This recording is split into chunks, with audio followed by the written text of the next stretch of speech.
दोस्तों स्वागत है आप सभी का मेरे YouTube चैनल सक्सेस 24/7 पे। आज चर्चा का विषय रहेगा special liquidity scheme for NBFC and HFC.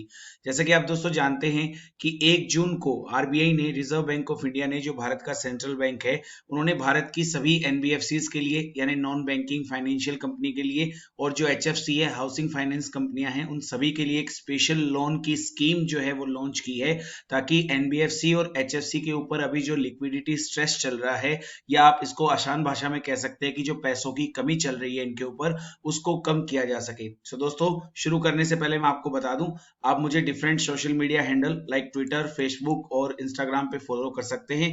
Video के सारे नोटिफिकेशंस आपको वहां से मिलते रहेंगे। बात रही पीडीएफ की, तो पीडीएफ आपको मेरे टेलीग्राम चैनल t.me/varsam से मिल जाएगी, जिसकी लिंक भी मैंने नीचे डिस्क्रिप्शन में दे रखी है। तो जरूर उसको चेकआउट करें और चैनल को ज्वाइन कर लें रेगुलर पीडीएफ के लिए। इसके अलावा दोस्तों आप जानते हैं मैं अनअकैडमी पर भी लाइव पढ़ाता हूं। मेरा नया कोर्स वहां पे 1 तारीख से स्टार्ट हो चुका है, जिसकी लिंक भी मैंने नीचे डिस्क्रिप्शन में दे रखी है। तो अगर आप अपने आने वाले आरआरबी एग्जामिनेशंस के लिए अच्छे से तैयारी करना चाहते हैं जनरल अवेयरनेस की, ताकि आप पूरा स्कोर कर पाए आरआरबी में और इस साल आपका सिलेक्शन पक्का हो सके, तो उस कोर्स को भी रेगुलर ज्वाइन कर लो और रेगुलर क्लासेस, लाइव क्लासेस चलती है वहां पे, तो वो क्लासेस आप अटेंड किया करो। तो चलिए दोस्तों आज का वीडियो शुरू करते हैं। जैसा कि आप देख सकते हैं, ये आरबीआई की ऑफिशियल वेबसाइट का एक स्क्रीनशॉट मैं अभी आप लोगों के सामने पेश कर रहा हूं, जिसमें ये लिखा हुआ है special liquidity scheme for NBFC और एचएफसी, कि भारत में जितनी भी एनबीएफसी काम कर रही हैं, नॉन बैंकिंग फाइनेंशियल कंपनी, जिन्हें हम हिंदी में गैर बैंकिंग वित्तीय संस्थाएं कहते हैं, या फिर जो भी हाउसिंग फाइनेंस कंपनियां हैं, जो भी हाउसिंग लोन देने से रिलेटेड जो भी कंपनियां हैं, उनमें जो लिक्विडिटी स्ट्रेस चल रहा है उसको दूर करने के लिए जो आरबीआई है उसने एक नई पॉलिसी निकाली है, एक नए तरह की लोन स्कीम जो है इनके लिए लॉन्च की है। तो इस लोन की क्या क्या जो है क्राइटेरियाज होंगे, कितने अमाउंट का लोन होगा, कौन कौन अप्लाई कर सकता है, सब कुछ हम यहाँ पे जानेंगे। तो चलिए वीडियो को शुरू करते हैं। The government of India has approved a scheme for improving the short term liquidity position of non banking financial company और housing finance company through a special purpose vehicle in the form of special liquidity scheme trust set up by SBI capital market limited, a subsidiary of State Bank of India, means SBI Cap will manage these operations।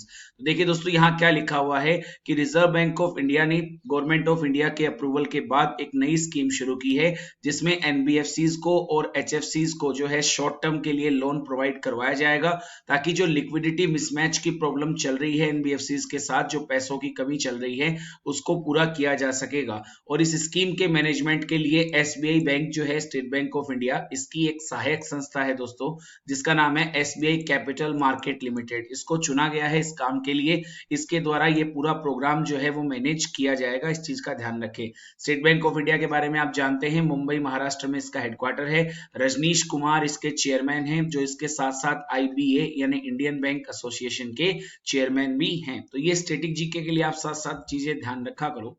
इसके अलावा ये जो scheme है, इसकी घोषणा अभी नहीं बल्कि 13 मार्च 2020 को ही हमारी जो वित्त मंत्री हैं निर्मला सीतारमण, उन्होंने की थी कि हम एक स्पेशल लिक्विडिटी स्कीम लेके आ रहे हैं एनबीएफसी और एचएफसी के लिए, जो हाउसिंग फाइनेंस कंपनियां हैं उनके लिए, ताकि जो 30,000 करोड़ रुपए की आर्थिक सहायता है वो सीधी उन तक पहुंचाई जा सके। और इसके अलावा आपको ये भी इसमें ध्यान रखना है that finances provided to the NBFC और HFC under this scheme should be used to repay existing liability and not to expand asset। तो सभी एनबीएफसी और एचएफसी को ये एडवाइस दी गई है कि इन पैसों का यूज वो करेंगे अपने मौजूदा जो देनदारी है, उनकी जो लोन उन्हें चुकाने हैं मार्केट से जो उन्होंने लिया हुआ है, उसको चुकाने में इसका प्रयोग ज्यादा किया जाएगा, बल्कि जो नई असेट्स खरीदने का काम है वो एनबीएफसी नहीं करेंगी। इस लोन के द्वारा अपने पुराने जो लोन्स है उनको चुकाने का काम किया जाएगा। और इसके स्कीम के लिए जो पीरियड रखा गया है, जो योजना की अवधि रखी गई है, The scheme will remain open for 3 months for making subscription। अगर कोई भी एनबीएफसी स्कीम से जुड़ना चाहती है तो 3 महीने का समय रहेगा। 30 सितंबर 2020 तक अगर कोई भी एनबीएफसी और एचएफसी ये लोन लेना चाहती है तो वो इसके लिए अप्लाई कर सकती है। बात करें पीरियड ऑफ लैंडिंग की कि कितने समय के लिए ये लोन दिया जाएगा, तो दोस्तों ध्यान रखिएगा इस लोन का टेन्योर, कार्यकाल जो आप कह सकते हो, या फिर लोन की जो अवधि होने वाली है वो 90 दिनों की होने वाली है। जैसा कि मैंने आपको पहले ही बता दिया था, ये शॉर्ट टर्म लोन है, ये छोटे समय के लिए लोन दिया जा रहा है, इसके लिए इसका टाइम पीरियड भी 90 डेज रखा गया है। और इसके बदले में गवर्नमेंट को या फिर आरबीआई को एनबीएफसी के द्वारा कोई रिटर्न सिक्योरिटी जारी करनी होगी। जैसा कि दोस्तों आप जानते हो, अगर आरबीआई किसी को लोन दे रहा है तो बदले में सिक्योरिटी तो लेगा, तो सिक्योरिटी इसमें नॉन कन्वर्टेबल डिबेंचर्स भी दिए जा सकते हैं, जो गैर परिवर्तनीय डिबेंचर्स होते हैं, ऋण पत्र होते हैं, वो भी दिए जा सकते हैं। या इसके अलावा आप कमर्शियल पेपर भी इश्यू कर सकते हो इसमें सब्सक्रिप्शन लेने के लिए। तो देखिए दोस्तों, कमर्शियल पेपर क्या होते हैं वो मैंने इस स्लाइड में आपको समझाने की कोशिश की है। That commercial paper is short term money market instrument, maturity period of about 270 days issued by big corporations for meeting short term liability। कि जब भी किसी कंपनी को शॉर्ट टर्म के लिए लोन चाहिए होता है तो वो उसके बदले में एक रिटर्न सिक्योरिटी इशू करते हैं, जिसको बोला जाता है दोस्तों कमर्शियल पेपर। इसमें फिक्स इंटरेस्ट होता है, इसके अलावा शॉर्ट टर्म के लिए यूज होता है। ये या तो 1 लाख रुपए का या फिर 1 लाख के मल्टीपल में यानी गुणांक में जारी होगा, ये भी ध्यान रखिएगा। इसके अलावा interest and principal payment on maturity, जब इसकी मैच्योरिटी डेट आती है उस टाइम पे ही इसका इंटरेस्ट यानी जो ब्याज है और जो प्रिंसिपल यानी जो मूलधन है वो चुकाया जाता है। तो ये ध्यान रखिएगा दोस्तों कमर्शियल पेपर के बारे में। चलिए आगे देखते हैं। Any NBFC including micro finance institute registered with RBI under the RBI act 1934। तो अब आपके मन में ये सवाल उठा होगा कि सर कौन कौन सी एनबीएफसी होंगी जो इसमें पार्टिसिपेट कर पाएंगी। तो दोस्तों कोई भी एनबीएफसी जिसका रजिस्ट्रेशन हुआ है आरबीआई एक्ट 1934 के अकॉर्डिंग, और इसके अलावा कोई भी ऐसी एचएफसी जो जिसका रजिस्ट्रेशन हुआ है नेशनल हाउसिंग बैंक का जो एक्ट चलता है एनएचबी एक्ट 1987, उसके अकॉर्डिंग जो रजिस्ट्रेशन हुई हुई एचएफसी है वो अप्लाई कर सकती है। इसके अलावा दोस्तों कुछ क्राइटेरिया, कुछ कंडीशंस भी आरबीआई ने रखी है कि इन कंडीशंस को अगर कोई एनबीएफसी या एचएफसी फुलफिल करती है तो वो फिर इस लोन के लिए अप्लाई कर सकती है। इसमें पहली शर्त ये रखी गई है दोस्तों that capital to risk weighted asset ratio, और जिसे हम कैपिटल एडिक्वेसी रेशियो भी कहते हैं, वो किसी भी एनबीएफसी का 15% से कम नहीं होना चाहिए और एचएफसी के मामले में 12% से कम नहीं होना चाहिए 31 मार्च 2019 तक। तो दोस्तों अब मैं आपको बताता हूं सीआरएआर क्या होता है। देखिए दोस्तों, हर बैंक जो होता है उसके पास कुछ रिस्की एसेट्स होती है।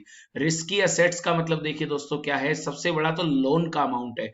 अगर बैंक किसी को कोई बिना सिक्योरिटी वाला लोन देता है तो उसमें रिस्क भी जो है दोस्तों वो थोड़ा सा बढ़ जाता है। बढ़ने का मतलब देखिए क्या, जैसे क्रेडिट कार्ड आप एग्जांपल ले सकते हैं, क्योंकि क्रेडिट कार्ड जो है दोस्तों वो नॉर्मली बिना किसी सिक्योरिटी के इश्यू किया जाता है, तो उसमें ये रिस्क बना रहता है कि उसके रीपेमेंट को लेकर बैंक के मन में कई तरह के डाउट रहते हैं। तो इस तरह की जो रिस्की एसेट्स होती हैं इनको रिकवर करने के लिए भी बैंक एक रिजर्व बनाता है अपने साथ, उसे हम बोलते हैं दोस्तों सीआरएआर। तो किसी भी एनबीएफसी का सीआरएआर 15% से कम नहीं होना चाहिए, और अगर वो एचएफसी है तो वो 12% से कम नहीं होना चाहिए। इसके अलावा अगर ये लोन चाहिए किसी भी एनबीएफसी या एचएफसी को, तो उसकी जो नॉन परफॉर्मिंग एसेट है, गैर निष्पादित संपत्तियां हैं, वो दोस्तों 6% से कम होनी चाहिए। 31 मार्च तक का डेटा मांगा है उन लोगों से, तो इजीली सब लोग अप्लाई कर पाएंगे। Net profit in at least 1 year of 2 preceding financial year, पिछले 2 जो वित्तीय वर्ष हैं उनमें से कम एक बार तो वो जो एनबीएफसी है या एचएफसी है वो प्रॉफिट में रहनी चाहिए। अब वो चाहे 2017-18 में रहे या फिर 2018-19 में, लेकिन दोनों में से एक साल रहना जरूरी है। इसके अलावा जो रेटिंग एजेंसी होती है, इंडिया की क्रेडिट रेटिंग एजेंसी होती है, उनके द्वारा उन्हें इन्वेस्टमेंट ग्रेड की रेटिंग मिली हुई होनी चाहिए, ये ध्यान रखिएगा।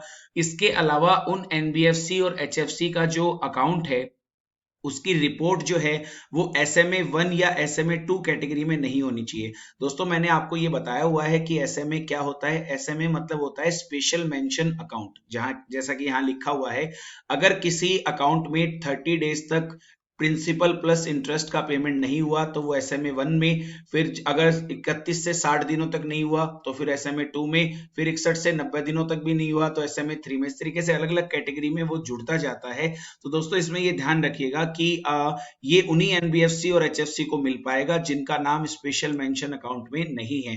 तो दोस्तों ये कुछ क्राइटेरिया हैं जो आरबीआई ने डिसाइड किए हैं, जो इन क्राइटेरिया को फुलफिल करेगा, इसके अलावा जिसका रजिस्ट्रेशन आरबीआई एक्ट 1934 के अकॉर्डिंग होगा, वो एनबीएफसी या एचएफसी जो है वो इस लोन के लिए अप्लाई कर सकती है।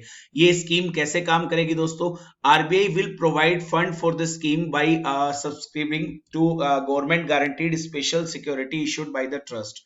तो कोई भी एनबीएफसी या हाउसिंग फाइनेंस कंपनी जो है वो या तो नॉन कन्वर्टेबल डिवेंचर या फिर जो कमर्शियल पेपर इशू करेगी और इस स्कीम के लिए सब्सक्राइब करेगी और अगर सारे क्राइटेरिया को फुलफिल करेगी तो उसके बाद आरबीआई के द्वारा ये लोन जो है उन्हें प्रोवाइड करवाया जाएगा। Government of India will provide an unconditional and irrevocable guarantee to the special security issued by the trust. और इसके अलावा सरकार के द्वारा ये जो गारंटीज इशू की जाएगी, इनके ऊपर जो गारंटी देनी है आरबीआई को वो सरकार के द्वारा दी जाएगी। ये चीज भी आपको साथ में ध्यान रखनी है।